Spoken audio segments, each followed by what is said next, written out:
So yesterday we looked at the sum and the difference between two functions and to see what would happen when I combine those two functions. So what we look at right now is the product of two functions.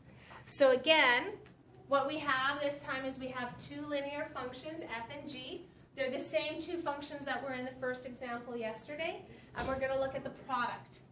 So if at -4, if the first function is at -7 and the second function is at -7, the product would be what?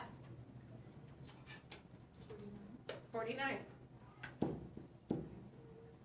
If the two functions were -5 and -6, the product would be 30. Okay. So what I want you to do is I want you to finish the column and then I want you to sketch the graph.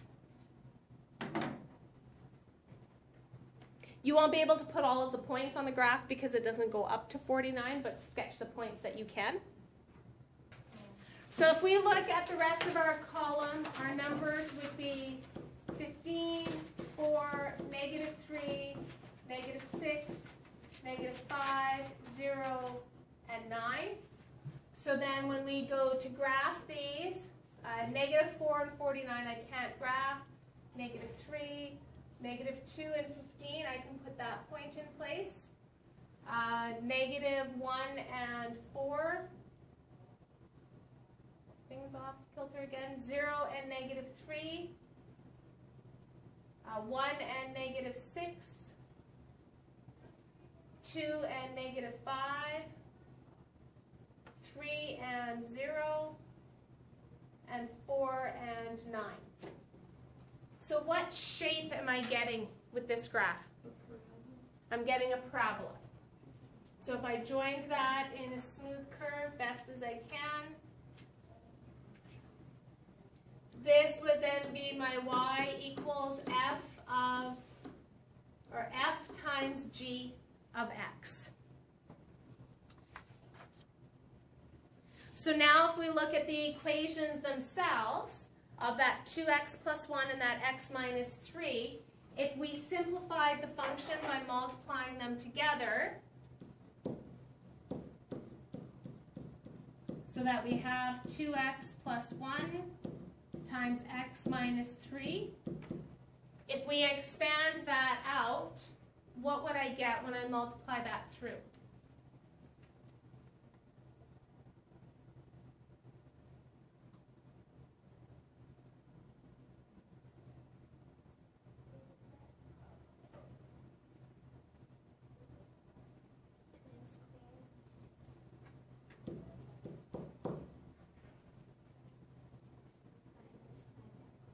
Minus 5x minus 3.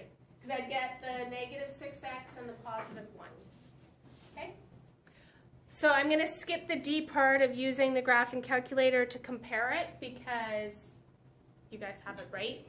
You can compare a couple of things. Does the graph go through -3 on the y-axis? Yes.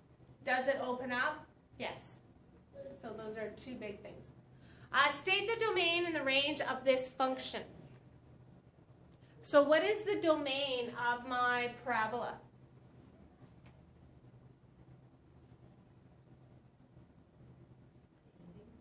Anything. So x can be an element of real numbers.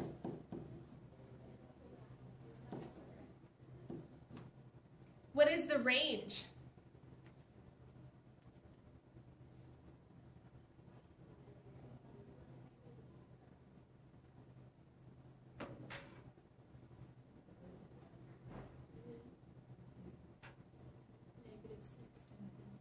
-6 to infinity.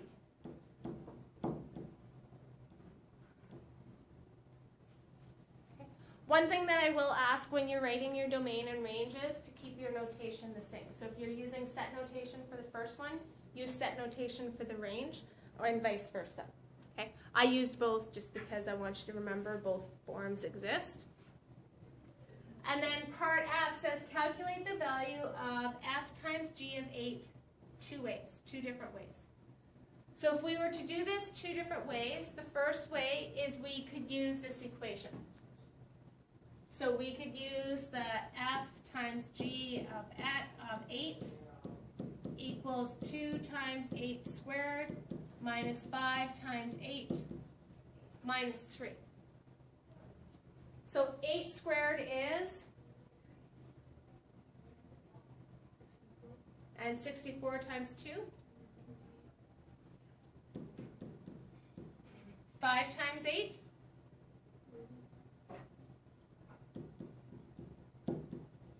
so if I have 128 minus 40 minus 3,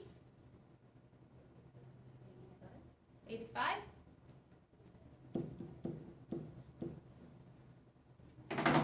What's the other way that I could do this?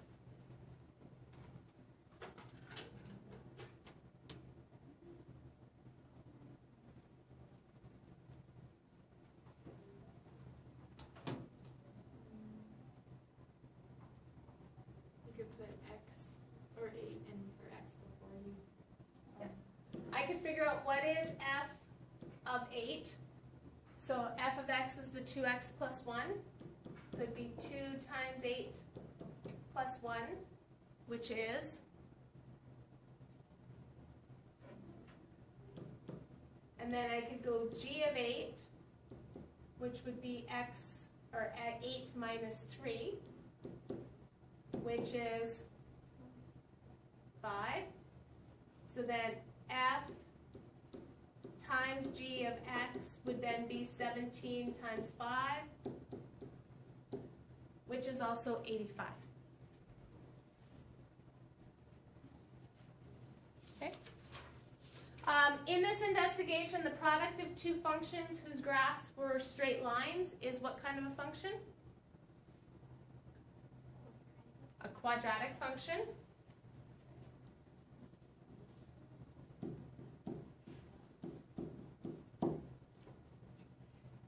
Can you give me two linear functions, so two straight line functions, where the product is not a quadratic?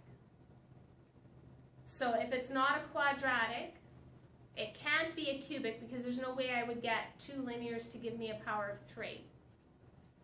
But could I get a linear and a linear to equal another linear? So what would I have to have? When my x value or my slope is equal to 0.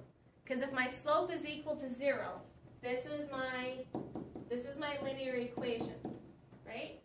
So if I have one linear equation that has an x in it, such as like y equals x minus 5, that's going to give me a diagonal straight line.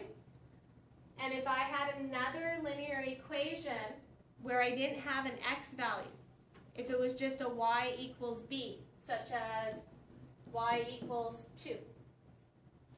If I multiplied those two equations together,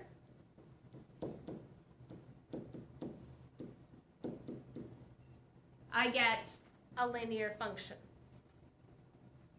So then this I could write as my f of x. This one could be my g of x. And then this is my f times g of x.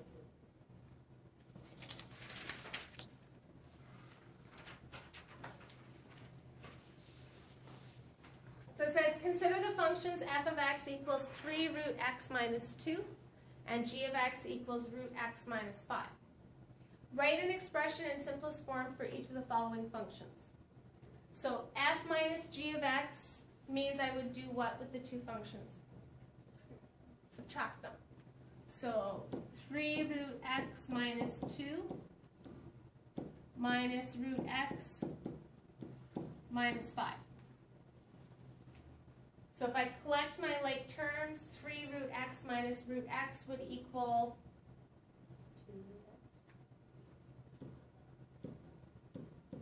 And negative 2 minus negative 5?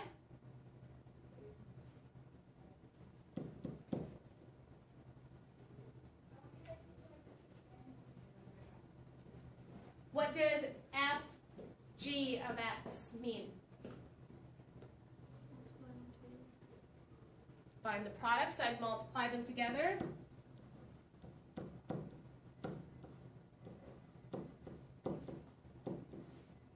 So I'll give you a moment to do that one.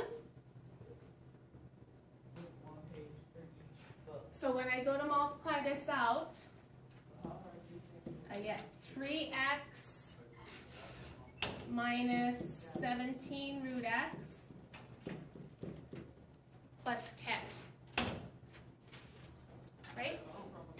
Because I'll get a negative 15 root x and a negative 2 root x.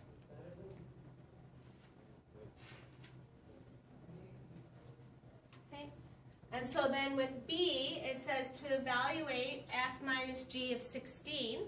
So what I would do in that case is where I see an x in my simplified equation, I would substitute in the 16 and solve. So the square root of 16, so I get 2 times 4 minus 3, which equals 6. And then f times g of 49, I put 49 into this equation.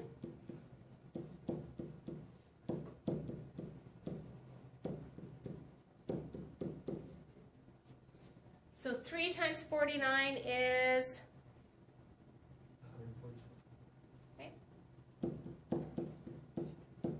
And the square root of 49 times 17. This is go for the first one. Shouldn't it be plus 3 instead of? Yep. So it's 8 plus 3.